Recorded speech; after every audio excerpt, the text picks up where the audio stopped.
Borada, good morning. How are you?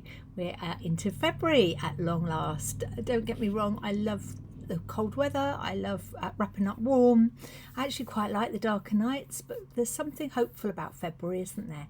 And we are into it. We've just had a weekend which was full of stuff. And I don't mean busyness with work or play or family. What I mean is that the 1st and 2nd of February are huge dates in the calendar, not just the Christian calendar, but there's this whole wealth of important things that are going on. So we had Candlemas, which is an ancient festival that the church has adopted when we take candles to church to bless them for the year. It's also supposed to mark when we start our spring cleaning, whatever that is. And Candlemas is also the same date as the presentation of Christ at the temple, when Jesus was taken as a 40-day-old baby to the temple for the rituals that the Jewish customs asked for. And Simeon and Anna, some very elderly people, were given their first glimpse of Jesus, recognising him as the Son of God. It's a beautiful, beautiful piece of writing. What else have we got? It's the ancient date for Imolc. Get it right. It's got a B in there, which just throws me off in terms of its spelling, which is very much about a turning point in the season, and that all ties into something called Groundhog Day, which you may or may not have come across, where in Pennsylvania, the groundhog is, depending on how he comes out of his hole that day, will decide on what the weather's going to be like. But in fact, it comes from a German tradition, rather bizarrely.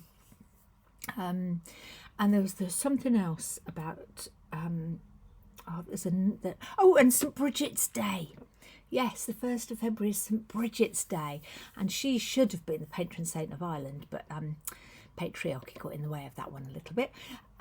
She was an amazing saint, wonderfully generous, constantly giving things away in her community to improve the lot of those who had less than she felt was right for them.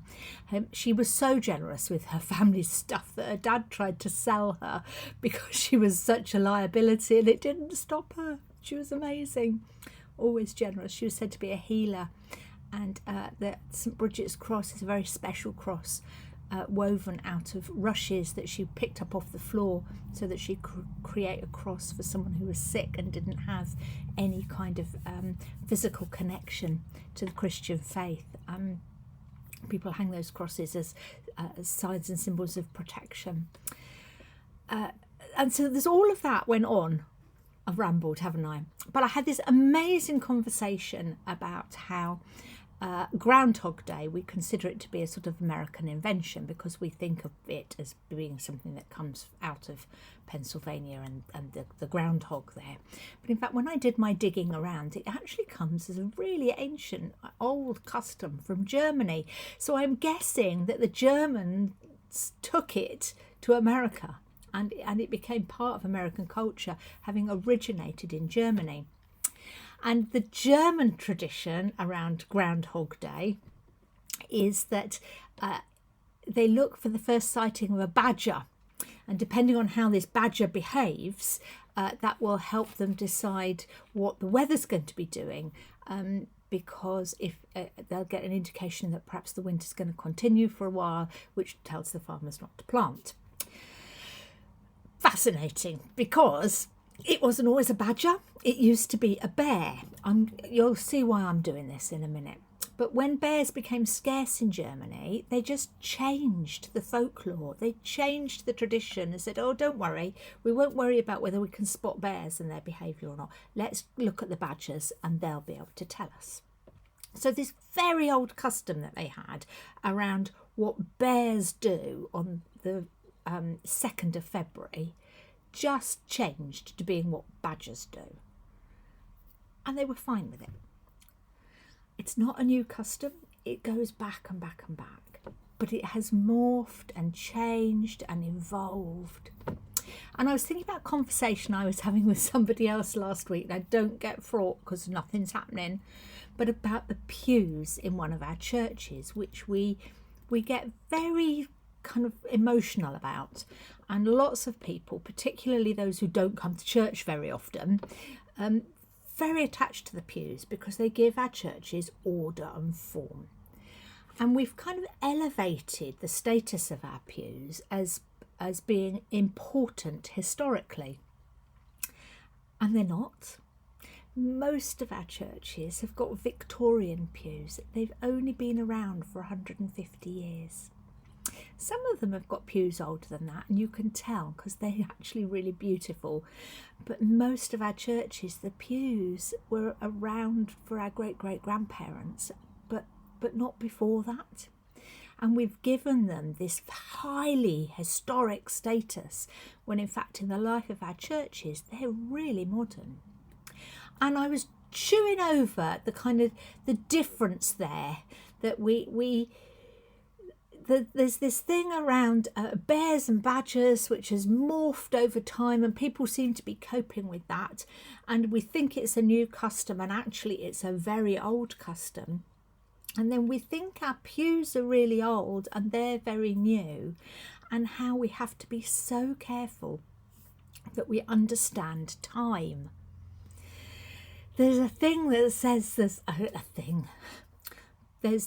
a whole raft of writing that explains that God lives outside of time. Time is completely irrelevant to God and all that is important and good about him. And I think that's absolutely true. And it's just made me think a little bit more carefully about what I'm giving priority to and how I'm ranking things in terms of their importance. Because to make decisions around time and importance are not necessarily the right factors to be including. And I think those little examples I've just given you demonstrate that sometimes we make time a much bigger part of a decision than it needs to be. I should never forget when I started doing my masters, I thought, oh, can I do this? Can I do it? You know, it's going to take me 3 years, really? And one of my daughters said to me, well, where will you be in 3 years' time? Because the time will have passed and you'll either have done it or you won't. I thought, what? Yeah. A reflection on time for this morning. I'm going to read you one little verse out of Ecclesiastes. You know the beautiful passage in Ecclesiastes that begins with, there is a time for everything and a season for every activity under heaven. There's a verse that comes a little bit later, and it says this: God has made everything beautiful in its time. He's also set eternity in the hearts of all people. Yet they cannot fathom what God has done from beginning to end. I know that there is nothing better for people than to be happy and do good while they live. And I think that just kind of sums it up. We cannot fathom what God has done from beginning to end. Nothing better for us than to be happy and do good while we live, because God has made everything beautiful in its time. How important is time to you, and where do you rank it in terms of all those other things that are so important for us to consider? I don't know what the groundhog did yesterday. I have no idea. But I do know that I love that we are building on the shoulders and the layers of all of these historical things that have gone before us. And some of them we hold on to as they were originally. Some of them have changed with time and we've embraced that time. And for some of us, it's now time for us to think about, well, what do we hold on to and what is it time for us to be changing? Enough. Time for a coffee. I hope you have a good week. Lots of love and God bless. You know where to find me. Bye bye.